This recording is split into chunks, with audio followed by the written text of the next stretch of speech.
Yo, what's up, YouTube world? This your boy Dante coming to you with another episode of Keeping It a Buck. Hey, this video shouldn't be that long. I hope I don't go too long. I'm gonna try to keep it under 10 minutes because I'm going to talk real fast and try to get through it. But before we go into the content, I want you to like, share, comment, and subscribe. And again, I very much appreciate everybody that is doing so. I saw some of the most disturbing things. And today I came across a video that really disturbed me, and it was really saying basically where Mr. Killam sent him into the nursing home. Um, Cuomo, the governor of New York, said that the black people must get the jab first, if you know what I'm talking about. And real talk, I just want to say that in my opinion, I think we're free to say that, is that the pushing the jab is like pushing the abortion or pushing eugenics. And I'm not saying that the jab is going to kill people. Um, that's not what I'm saying. Nor am I telling people to take the jab or to not take the jab. That should be a personal decision. As for me, I don't want it. I've had COVID, and being that I've had COVID, um, I think I'm fine. And if I died from COVID, then that would be my choice. But also, it kind of make you wonder if they're saying that the jab is 100% safe and it makes you 100% safe. Then why is it that Miss Harris, our vice resident, is running around here like this? Make it make sense to me. This is the way she's looking. She running around here with a mask on and she's been fully vaccinated. So make that make sense to me. Is that how in the whole heaven and hell is she walking around here with the mask on? If you're fully safe. So it's just questions. They say ask your physicians. And Mr. Biden was even saying that doctors are supporting the whole jab, but it depends on what doctor you're talking to. So if my doctor says that, hey, if you've had COVID, you don't need the jab, then do I not listen to my doctor and just listen to yours? I don't know. But anyway, we're going to go to this video of Mr. Cuomo saying basically the black people needs to get the jab first and need to get in line first and bring their arms to the clinic so the clinic can jab them. And I'm going to tie together how Margaret Sanger did some of the same things. And you just want to see. So let's go right quick. Let's go to the video. Much faster, much easier, and it's going to ramp up production. We'll make it available. We're doing it in this site faster and better than any place in the nation. But we need people to come forward, and we need the black population to come forward, and we need the Hispanic community to come forward. They have to go first. Now, as you see that Mr. Cuomo says that the blacks and the Hispanics, they got to go first. Now, this chick right here, most of y'all probably don't even know who she is, but that's Miss Margaret Sanger, the racist eugenics. She's the one that basically pushed abortion, and it always sound good. You know what I'm saying? This is good for you.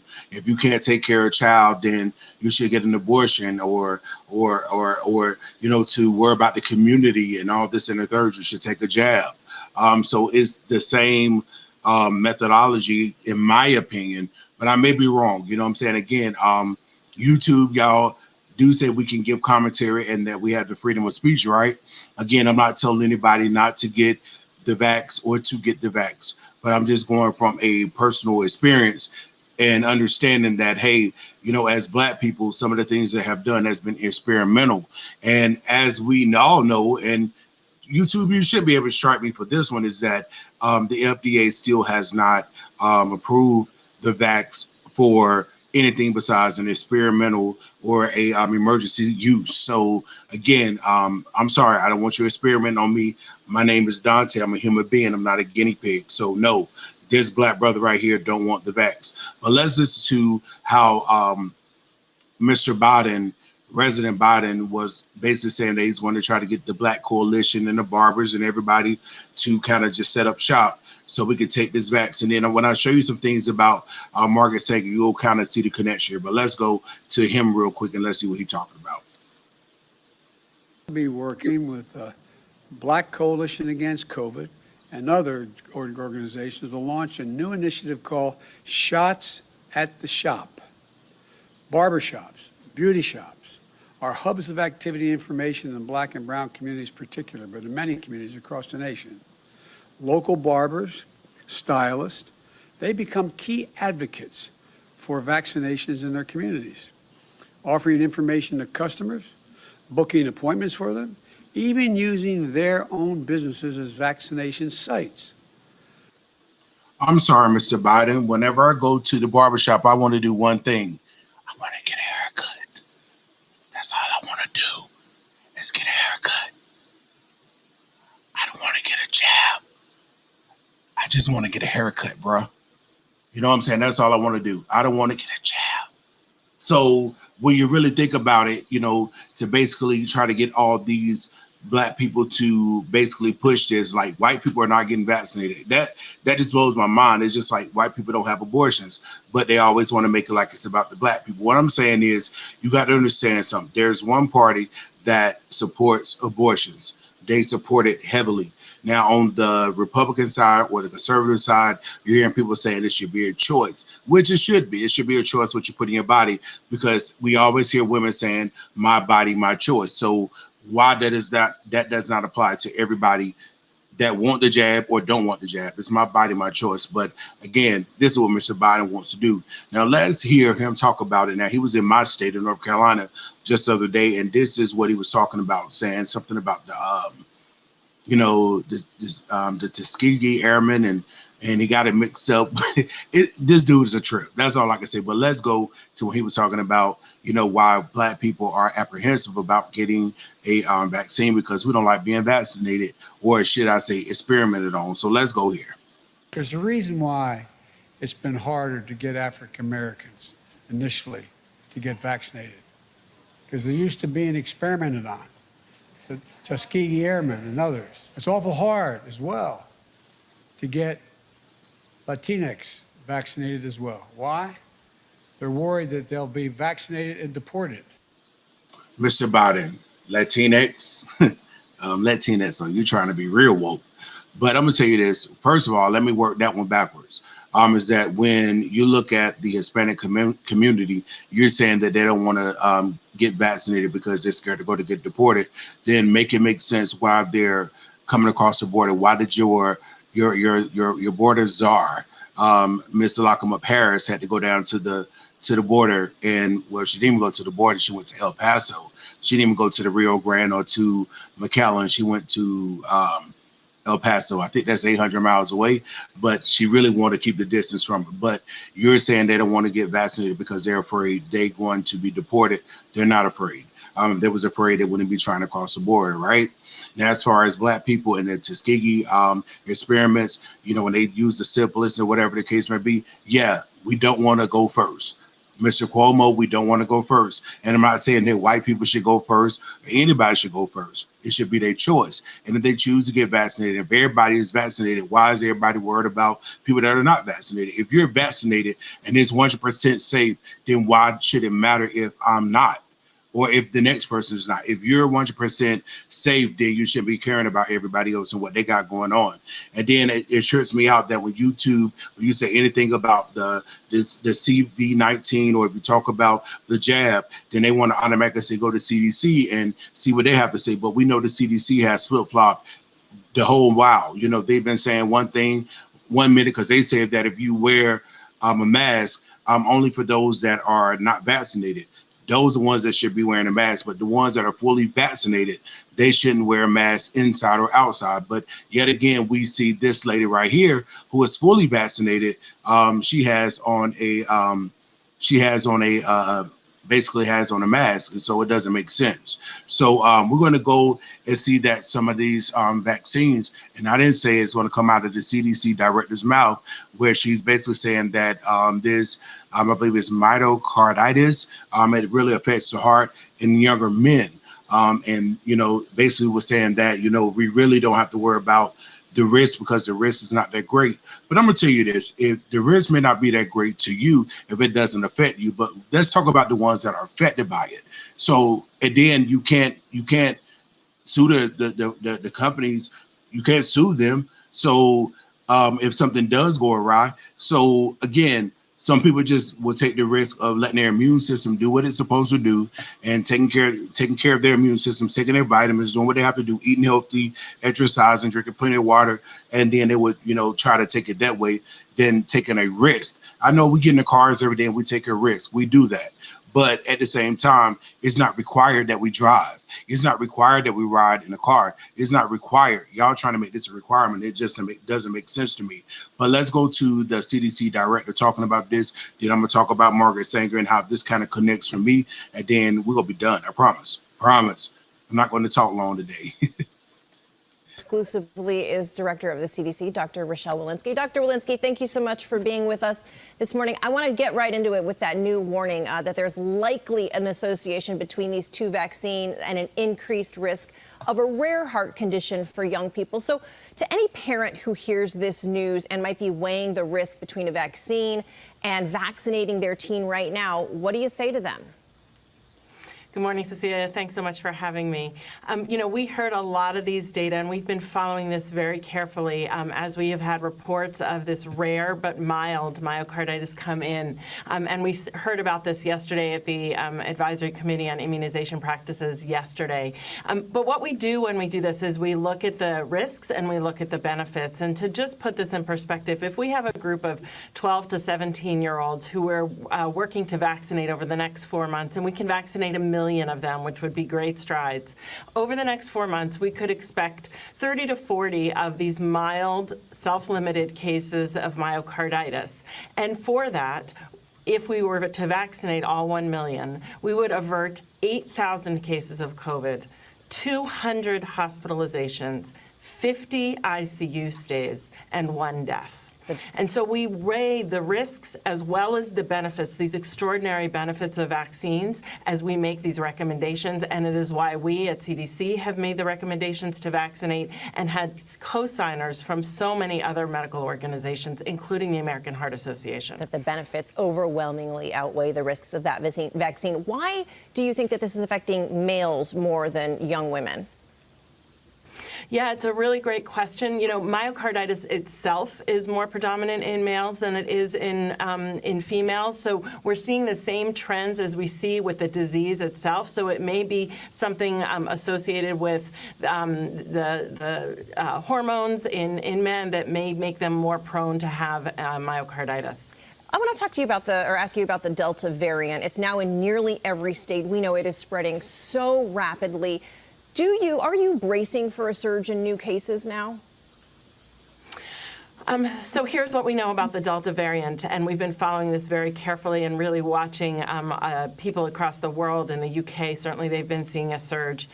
Here is what we know. About a month ago, we had about 2.7% of all of our cases here in the United States are Delta variants. About 2 weeks ago, that was 9.9%. Now it's up to 20.6%. We've seen a doubling in just the 2 weeks.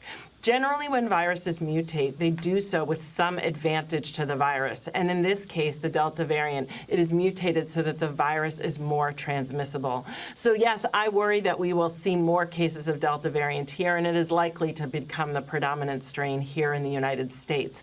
Our vaccines against work against the Delta variant. You get those 2 shots of the vaccine, and it works. We've seen that in the UK. But what I really do worry about is those pockets of places around the country that haven't been well vaccinated. And those are the places where this virus is going to be an opportunist and could potentially take hold in individuals and communities. And Dr. Walensky, we're seeing more and more employers now requiring employees to be vaccinated before they can return to work. Morgan Stanley, overnight, the city and county of San Francisco just mandated this. Do you believe that this is the right step, and is this where we're headed? I think those decisions have to be made at an organizational level. Clearly, they're hard decisions. What I think needs to be balanced here is individual safety and community safety. We know that these vaccines protect individuals, but they also protect communities. And so given that nearly every single one of these hospitalizations and deaths are currently preventable, I really do understand the motivation to try and prevent disease and death in the workplace. Okay. Now, it's kind of ironic that they was talking about this, because I was thinking about that this morning. Like, why is it that they want to have everybody vaccinated? Like some jobs may require you to basically get vaxxed. Well, this is my thing. I think it's a power and a control thing. When you really think about it, for a year and a half, most people have worked from home and they've been productive. Those that were able to work from home, they have been able to do it. Studies show that they have been very productive. They got more work done than being in the office. A lot of that, it takes pressure off of you because you don't have to worry about getting up, beating traffic. You don't have to worry about, spending more money. And I just really think that it makes more sense that if you can work from home, to let you work from home, then therefore you don't have to worry about nobody spreading anything.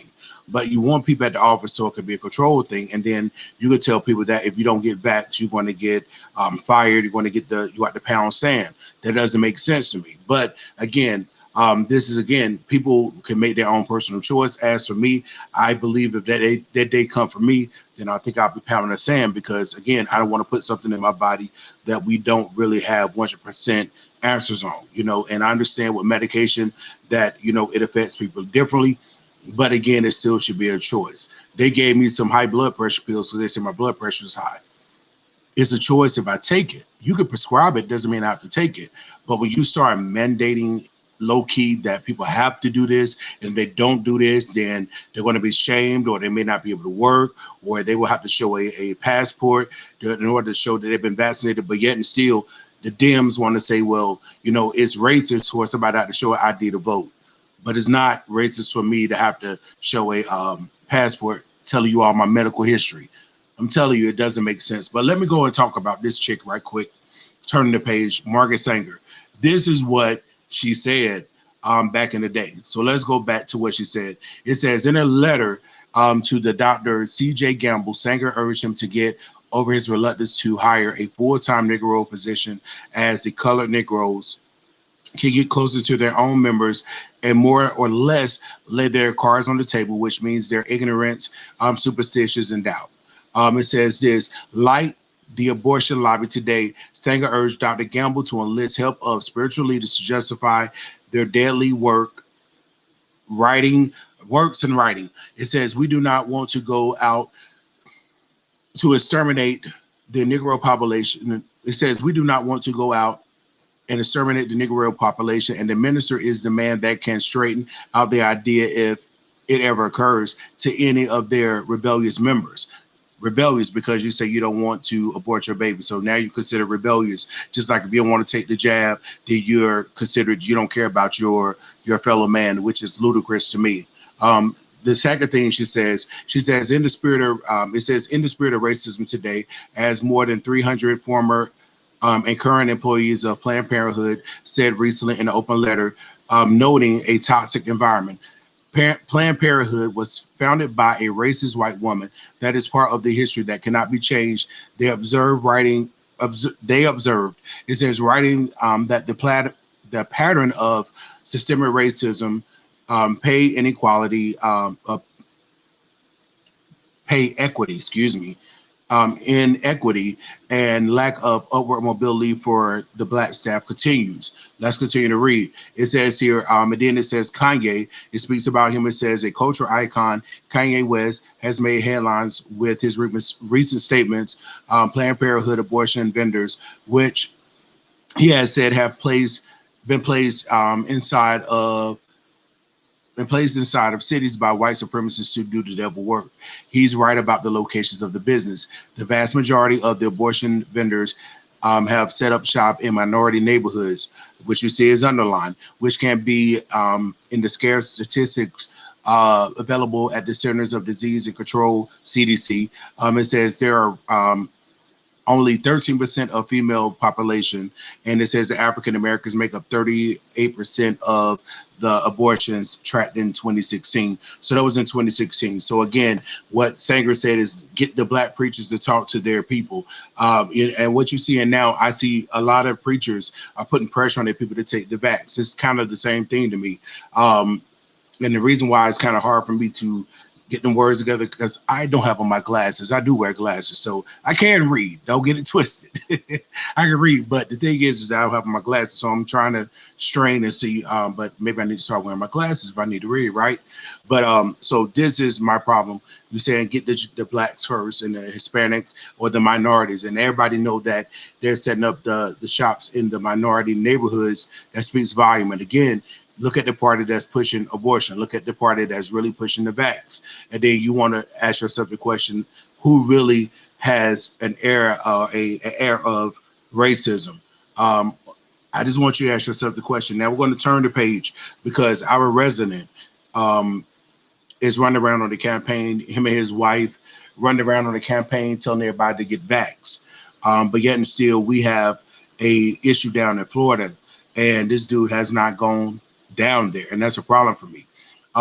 Look at this building. We all know about the collapse that took place in Surfside, Florida, and I'm gonna tell you, this affects everybody. I'm quite sure that there was a plethora of racists that lived in this this condo, and then it's coming out that, you know, back in 2018 there was reports showing that there was some problems with the building, and they was just about to get started on it, a multi-million-dollar project.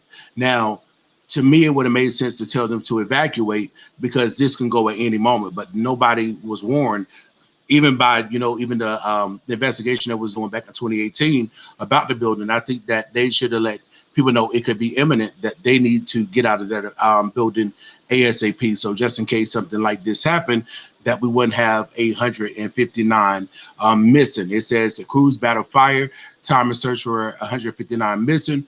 What we know about the Florida building collapse. So again, we have 159 missing. At first it was like 99 2 days ago, and now it's 159. And my prayers go out to these people. And I know that, you know, they're wondering what's going on, and a lot of them going off on Ron DeSantis saying there's more they can do. But our resident in chief, this is what he had to say. He says, our heart goes out to them. Biden speaks on Florida building collapse as rescue efforts enter the second day. Look, dude, don't send your heart there. Go there. You know what I'm saying? Because had it been Donald Trump, I'm gonna tell you, the news would have had a field day. They would have said that he didn't care. But yet and still, when it comes to these Dems, they go soft on them. And I just feel like this: people wouldn't be talking about things if everything was being just or being fair. It's not being fair. And so again, for me, you know, going back to the vax, to each his own. That's not something I want to do, and I think we should be able to be free to say that. Again, I'm not telling people not to get the vax, because if you want to get it, get it. I mean, it's your choice. You know what I'm saying? I mean, I wouldn't recommend nobody get a an abortion, but if they chose to do it, that's their choice. I'm not going to say, well, yeah, get it or not to get it. I prefer that you didn't, but if you did, then I can't get mad at you or hate you. Just like people that's gotten the vax, I'm not mad at them or hate them.